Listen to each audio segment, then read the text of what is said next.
दोस्तों की है। तो चलिए इस रहस्यमयी यात्रा की शुरुआत करते हैं। राज, अदिति और शिवम की दोस्ती एक अद्वितीय बंधन पर आधारित थी। तीनों एक दूसरे के बिना कहीं नहीं जाते थे। कॉलेज के दिनों से ही उनका एक दूसरे के साथ समय बिताने का तरीका था।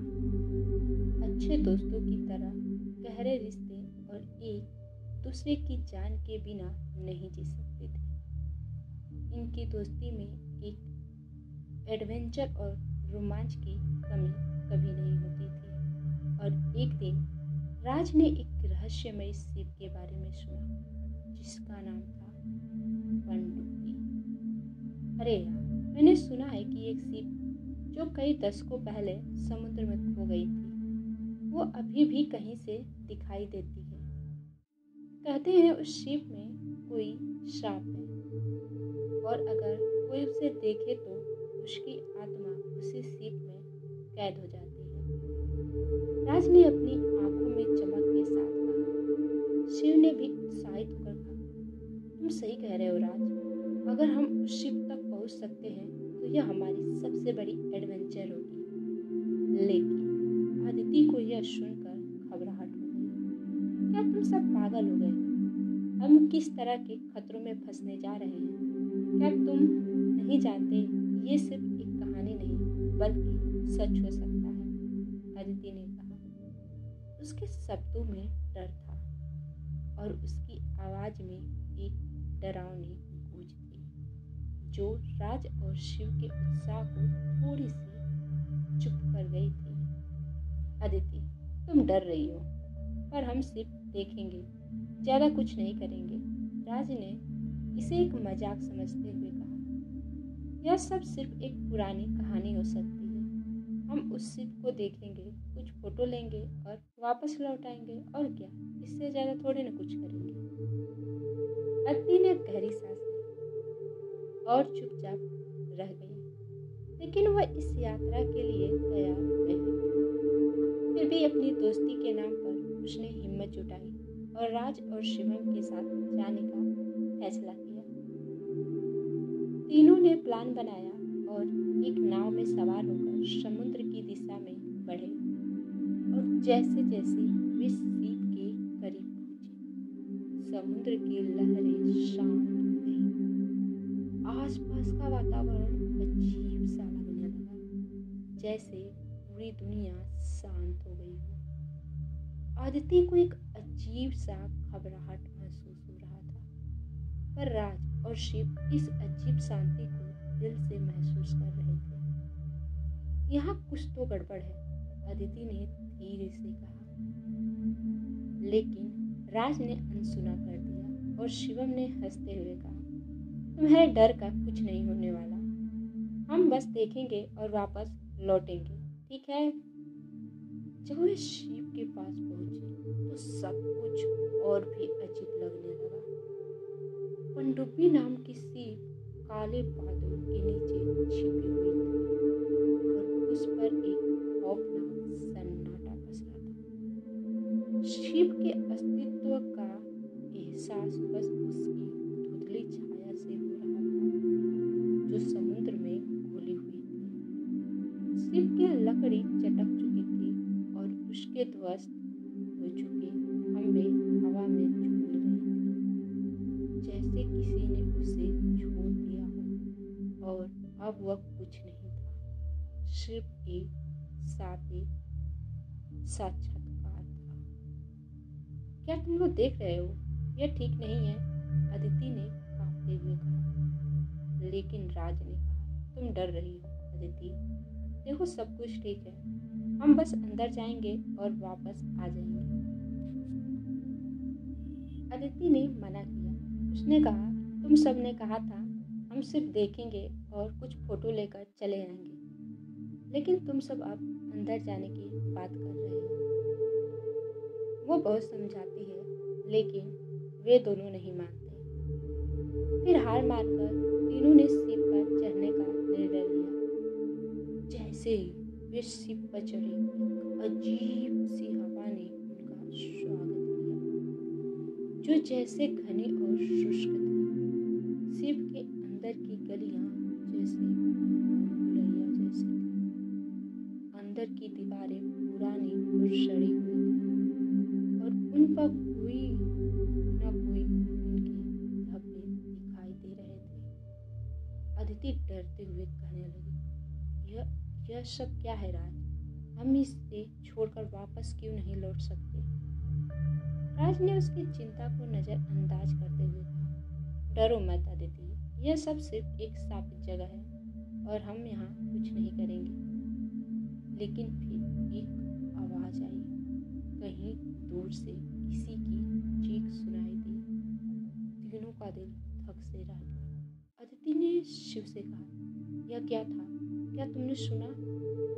शिव ने आंखें तरेरी और कहा, यह सिर्फ हवाओं का असर है। वे शिव के अंदर और गहरे पहुंचे।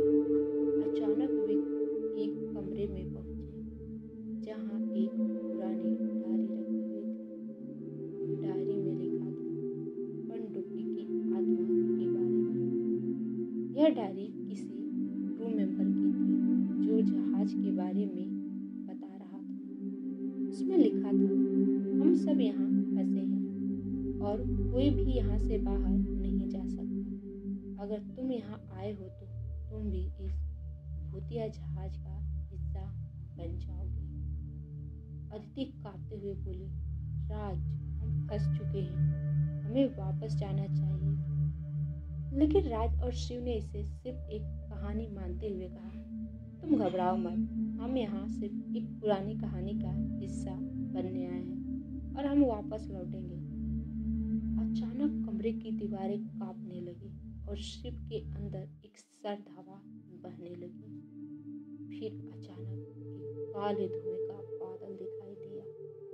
यह साक्षात पनडुब्बी की आत्मा का प्रतीक था जो धीरे धीरे उनके पास बढ़ने लगी। तुम लोग क्यों आए हो? एक खौफनाक आवाज सुनाई दी। तुम्हारी आत्माएं अब मेरी होंगी और तुम कभी नहीं जा सकोगी। यह देखकर अदिति, राज और शिव के बीच खामोशी छाई हुई थी। लेकिन वह खामोशी सिर्फ बाहरी थी। अंदर एक अजीब सी हलचल चल रही थी, जैसे हर एक पल में एक नया डर उनके पास आ रहा हो। वह जहाज अब सिर्फ एक साबित धरोहर नहीं, बल्कि एक भूतिया जेल में तब्दील हो चुका था। उनके आंखों के सामने पनडुब्बी की आत्मा, जो किसी समय इस जहाज का हिस्सा थी, अब जिंदा हो उठी थी। तुम लोग क्यों आए हो? उस खौफनाक आवाज ने फिर से गूंजते हुए उनसे पूछा।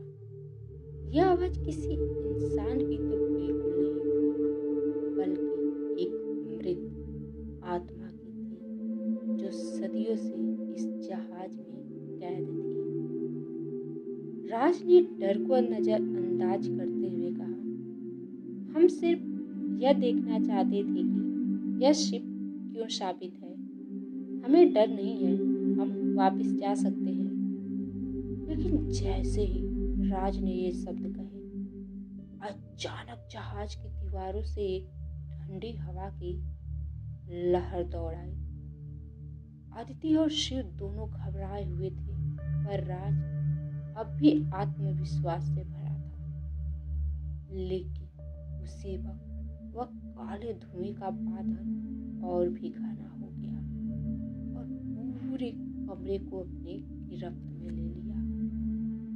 फिर एक अजीब सी चीख उनको सुनाई दी, जैसे कोई उसके भीतर से दर्द में कांप रहा हो। अदिति के चेहरे का रंग उड़ गया और वो लगभग गिर पड़ी। राज, क्या तुम नहीं समझे? हम यहाँ फंस चुके हैं, हमें यहाँ से निकलना होगा। लेकिन शिव ने उसका हाथ पकड़ते हुए कहा, हमने यह तय किया था, हम इस जहाज का रहस्य जानेंगे और फिर हम यहाँ से निकल जाएंगे। फिर जैसे ही वे अगले कमरे में पहुंचे, अदिति के कदम लड़खड़ाने लगे। कमरे का माहौल और भी डरावना हो चुका था। दीवारों पर खून के धब्बे थे और कुछ कोने तो ऐसे थे जिनमें कोई हलचल हो रही थी। उन्हें महसूस हो रहा था कि शिप का हर हिस्सा, हर कोना उन्हें निगलने के लिए तैयार था।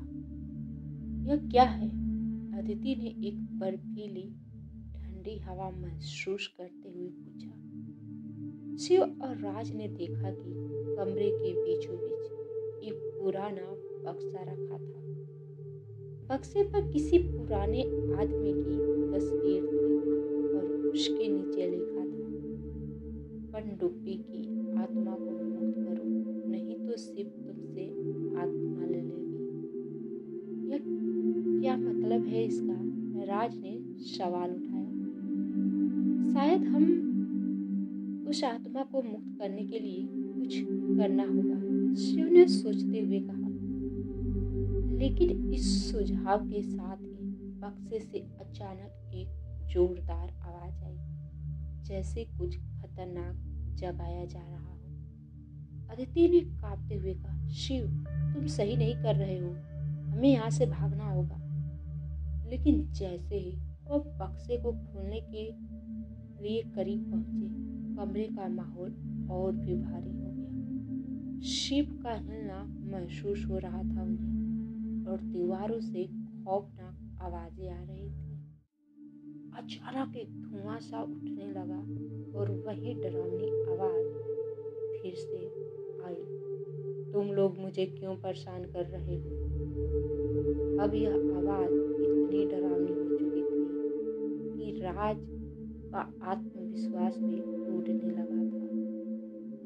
वह कमरे के कोने में चुपचाप खड़ा हो गया। लेकिन फिर शिव ने कहा, हम तुम्हें नहीं डरने देंगे, हम तुम्हारी आत्मा को मुक्त करेंगे। जैसे ही शिव ने बक्सा खोलने की कोशिश की, अचानक कमरे की लाइट्स बुझ गई और चारों ओर घनघोर अंधेरा छा गया। कमरे में जैसे कुछ भूतिया ताकतें सक्रिय हो गई थी। तभी दीवारों से एक भूतिया हाथ बाहर निकला और शिव को पकड़ लिया। शिव, अदिति ने चीखते हुए कहा। लेकिन शिव का शरीर धीरे धीरे उस भूतिया हाथ की ओर खींचा जा रहा था। राज ने हिम्मत दिखाई और दौड़ते हुए शिव का हाथ पकड़ लिया, लेकिन भूतिया हाथ इतने ताकतवर था कि उसने शिव को खींच लिया और उसे एक अंधेरे कोने में धकेल दिया। अदिति और राज दोनों डर से कांपते हुए शिव को बचाने के लिए दौड़े, लेकिन उनका दिल जैसे रुक सा गया जब उन्होंने देखा कि शिव का शरीर अब पत्थर जैसा ठंडा हो चुका था। क्या तुम मुझे छोड़ोगे? अचानक एक खौफनाक आवाज आई। अगर तुमने मेरी मदद नहीं की तो तुम भी मेरे जैसे ही बन जाओगे। अदिति और राज ने भयभीत होते हुए कहा, हम तुम्हारी मदद करेंगे, हमें यह बताओ कि हमें क्या करना होगा। लेकिन उसी वक्त शिव के अंदर और भी तेज आवाजें आई। दीवारें खुद को तोड़ने लगी और हवा तेज हो गई। राज और अदिति समझ गए कि अगर वे जल्दी नहीं यहाँ से निकले तो वे भी शिव की कैद में फंस जाएंगे। हमारे पास बहुत कम समय है, राज ने कहा और दोनों ने दौड़ते हुए उस कमरे से बाहर निकलने की कोशिश की। लेकिन जैसे ही वे बाहर निकले, शिव का माहौल और भी भयानक हो गया। अब यह शिव सिर्फ एक बुरी जगह नहीं बल्कि एक खौफनाक अंधेरा बन चुकी थी, जहाँ हर कदम पर मौत का डर था। अदिति, क्या हम बच सकते हैं? राज ने कटी हुई आवाज में कहा। लेकिन तभी अचानक एक और भूतिया चीख सुनाई दी। यह आवाज उन दोनों के कानों तक पहुंच गई और दोनों का दिल घबराहट से भर गया। क्या वे सचमुच इस साबित शिप से बाहर निकल सकते थे, या फिर वे भी पनडुब्बी की आत्मा की तरह इस जहाज के भाग्य का हिस्सा बन जाएंगे। राज और अदिति का दिल अब इतनी जोर से धड़क रहा था कि जैसे उनके पूरे शरीर में बस डर और बेचैनी दौड़ रही हो। शिप का हर कोना, हर दीवार जैसे उन्हें घेरने के लिए तैयार हो, और शिप के अंदर अब कोई जगह सुरक्षित नहीं थी। जिस दिशा में भी वे दौड़ते, एक और डरावना दृश्य उन्हें मिल जाता।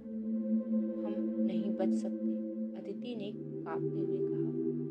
उसके चेहरे पर डर साफ दिख रहा था और उसकी आंखों में एक अजीब सी उलझन थी, जैसे वह सोच रही हो कि क्या वे सच में कभी इस जहाज से बाहर निकल पाएंगे। राज ने गहरी सांस ली और उसकी तरफ देखा। हमें हार नहीं माननी है अदिति, हम सिर्फ एक तरीका निकाल सकते हैं। हमें उस बक्से को फिर से खोलना होगा, वही हमारी आखिरी उम्मीद है। लेकिन राज, अदिति ने कहा, वो बक्सा इतना खतरनाक है। हमने देखा है कि जब हमने उसे खोला तो कैसे वह भूतिया हाथ शिव को खींच ले गया। वह अब हमारे साथ नहीं है। राज ने गहरी नजरों से अदिति की ओर देखा और कहा, अगर हम उस बक्से से उस आत्मा को मुक्त नहीं करते तो यह जहाज हम सभी को अपना शिकार बना लेगा। हमें एक साथ होकर कुछ करना होगा। राज का आत्मविश्वास अदिति को थोड़ा शांत कर गया। दोनों ने हाथ में हाथ डाले और उस अंधेरे खौफनाक कोने की ओर बढ़े जहां वह बक्सा रखा हुआ था। राज अब और भी ज्यादा डरावना हो चुका था। जहाज अब और भी ज्यादा डरावना हो चुका था। दीवारें कांप रही थी, खिड़कियां बाहर की हवा से जोर जोर से टकरा रही थी और अचानक कुछ साया उनके सामने आकर गायब हो जाता था। जैसे ही वे बक्से के पास पहुंचे, एक तीव्र ठंडी हवा ने उनका पीछा किया। अदिति ने कांपते हुए उस बक्से को खोला। अगर हम इसे खोलते हैं तो क्या हम फिर से वही नहीं देखेंगे? अदिति ने पूछा। राज ने उसके डर को महसूस किया, लेकिन उसने हिम्मत जुटाते हुए कहा, हमारे पास अब और कोई रास्ता नहीं है, यह हमारी आखिरी कोशिश है। बक्सा जैसे ही खुला, एक अंधेरा साया बाहर निकला। यह कोई सामान्य साया नहीं था, बल्कि एक भूतिया आत्मा थी जो इस शिप पर शापित थी। उस आत्मा का चेहरा इतना डरावना, इतना भयानक था कि अदिति और राज को झटका सा लग गया। लेकिन उस भूतिया आत्मा ने अचानक बोलते हुए कहा, तुम दोनों क्या चाहते हो? तुम मेरे शाप से मुक्ति नहीं पा सकते। अदिति और राज दोनों सकते में आ गए, लेकिन उन्होंने हिम्मत जुटाते हुए कहा, हम तुम्हें मुक्त करने आए हैं ताकि तुम इस जहाज से मुक्त हो सको।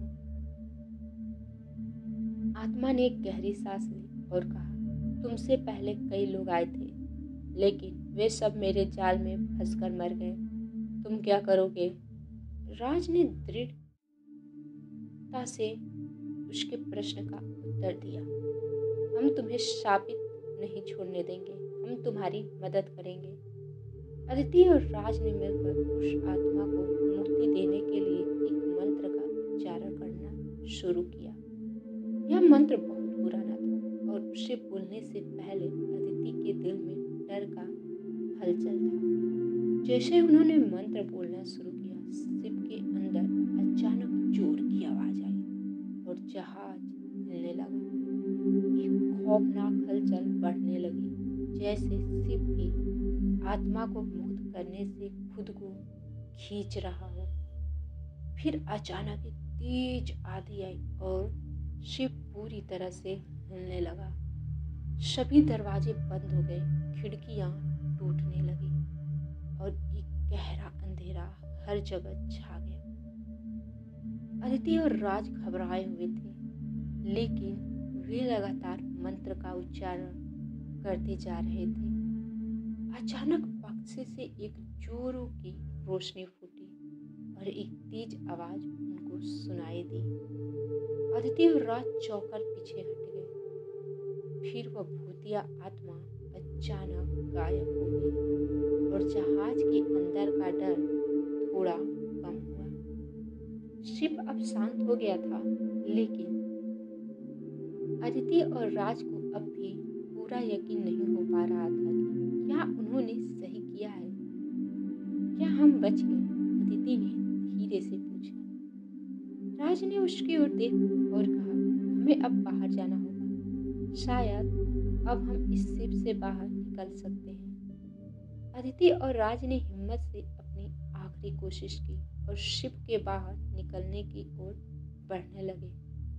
जैसे ही वे बाहर पहुंचे, उनका दिल भारी था, लेकिन फिर भी राहत मिली। वे बाहर थे, इस शापित शिप से मुक्त हो चुके थे। शिव के गहरे रहस्यों को जानने के बाद अदिति और राज ने उस रहस्य को अपने दिल में दबा लिया। वे समझ गए थे कि यह शापित शिप एक जहाज नहीं था, बल्कि एक शापित आत्मा थी, जो कभी इस दुनिया का हिस्सा थी और अब भी शापित थी। लेकिन क्या वे पूरी तरह से मुक्त हो चुके थे? क्या उस आत्मा की शांति वास्तव में मिल चुकी थी, या फिर यह जहाज अब भी किसी और को अपनी गिरफ्त में लेने के लिए तैयार था? इस सवाल का उत्तर अदिति और राज के लिए हमेशा एक रहस्य बनकर रह गया। उसके बाद उन्होंने यह निश्चय किया कि आज के बाद से वे ऐसी कोई भी जगह नहीं जाएंगे। उन्होंने अपना एक बहुत ही अटूट रिश्ता खो दिया था अपने एक अजीज दोस्त। वे इस सदमे से कभी भी उभर नहीं पाए हैं। आज भी उन्हें वे सीन सपने में आते हैं और डरा जाते हैं। तो दोस्तों,